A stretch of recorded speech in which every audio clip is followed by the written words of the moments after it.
Ondeo Industrial Solutions, protecting the environment and managing utilities for Scotland's industry.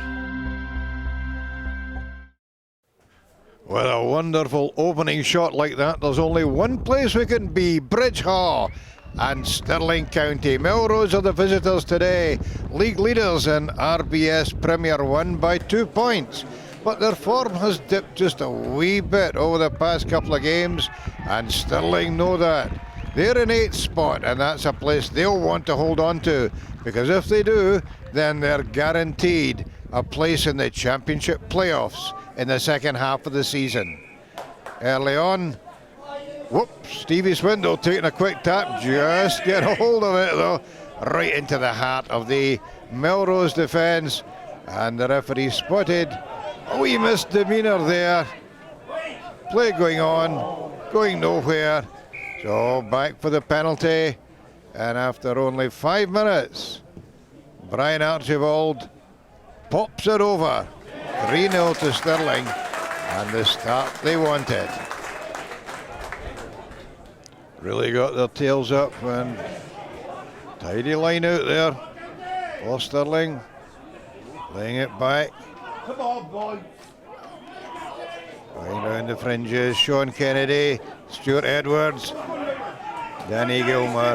Hold down there by the Melrose defence. Edwards again, out to Ben Addison, but he slammed into touch at the flag by Alan Dodds. Stirling keeping up the pressure though. Good take by Craig Deakins. Big drive by the Stirling pack up towards the 5 metre line. Everybody in there, they're including Sean Kennedy, and there's not a lot of weight to him, but the drive takes them over the line. Down they go, but referee Neil Patterson says held up. But I tell you what, this Stirling pack are really on fire. Deakins again at the line out. Kennedy and taking it on himself, and taking on the whole of the Melrose pack, but well smuggled away there. And Tim Clark, the man, making the hard yards round the fringes.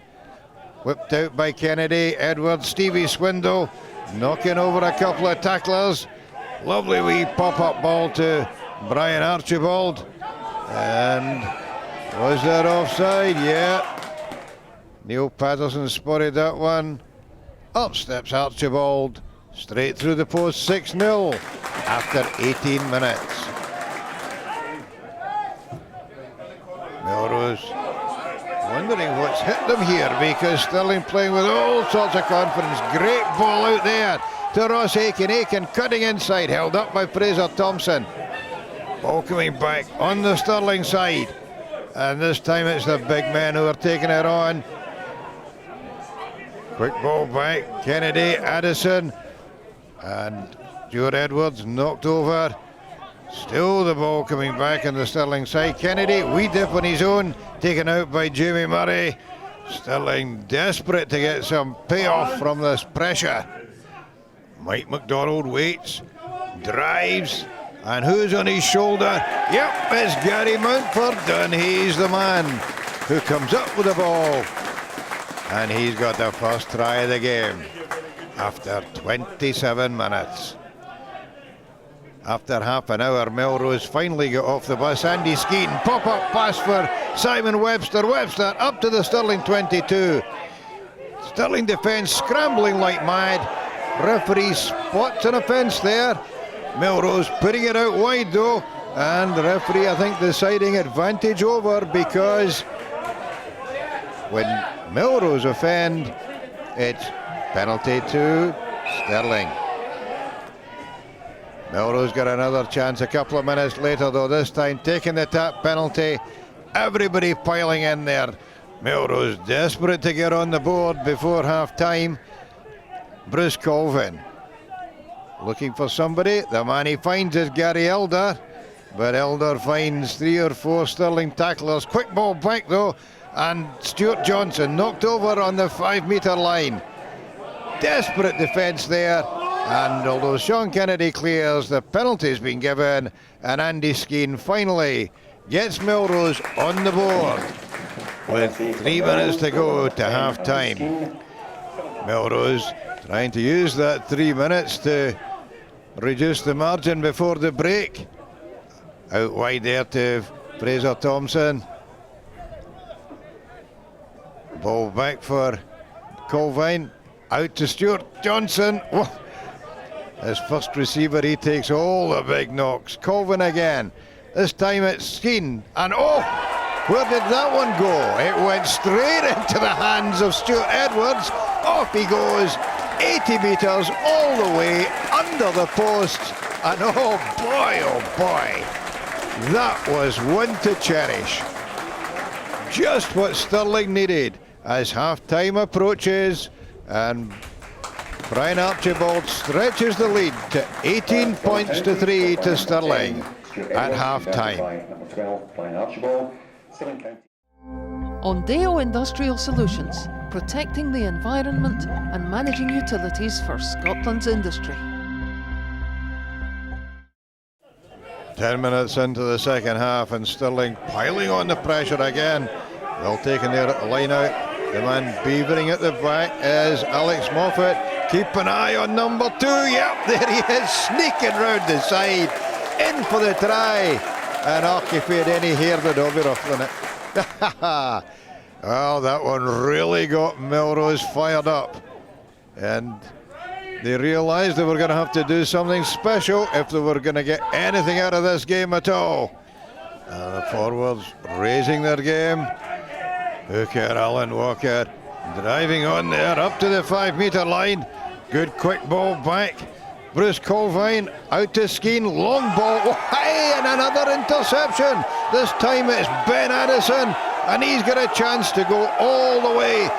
Oh, decides not to back himself, ball in hand, chips it forward, and then lost control with that final touch on the ball. Melrose back into the Stirling half. Out to Fraser Thompson, beats up a couple of tackles, knocked over there. Out to Andy Skeen, spots a wee gap, chips the ball into it, and it rolls nicely for him. That was a nifty try there by the Melrose number 10. First try of the game for the visitors, and my goodness, they needed it. Skeen converting his own try, 23 points to 10. Was this a sign of a Melrose comeback? Certainly was, taken on there by Gary Elder. Stuart Johnson, round the fringes, runs into Stevie Swindle, not a good idea. Ball back for Joe Helps. Oh, this time over the 22, setting up Simon Webster right on his elbow there. Wee bit of juggling, held on to it, and over for the try. This is definitely a Melrose comeback now, as Skeen reduces the margin to only 6 points. A converted try would do it for Melrose, they know that. Cammy Murray knows that, the veteran. Almost up to the Stirling line. This time it's back, Scott McCormick, the ball out wide, Fraser Thompson's there, and he's in at the corner. 23-22 with the kick to come. Well, they don't come bigger than this. And oh, Andy Skeen's kick just wide. 1 point in it. Stirling desperate to keep Melrose out, and right up to the final play kept them away from the danger zone. The ball whipped out, and a final fumble there, and that was it. Stirling looking at the referee, final whistle goes, and you can see just how much that means to Eddie Pollock's troops. The first half was excellent for us. We played really well. The second half they really came back at us, and we were just holding on till the end, and it was we did really well to finish it off. You saw the chances that they had in the second half. We had a couple of tries that we probably should have scored, drop balls, and a line-out drive that wasn't given. So no, a very open game for everybody, and hopefully the neutrals enjoyed it, if there were any. So Melrose lose their second game of the season and drop to second spot in RBS Premier 1. And that win means that Stirling are almost certain to be in the top 8 for the playoffs. This is Ron Evans for Scottish Rugby Television at Bridge Hall.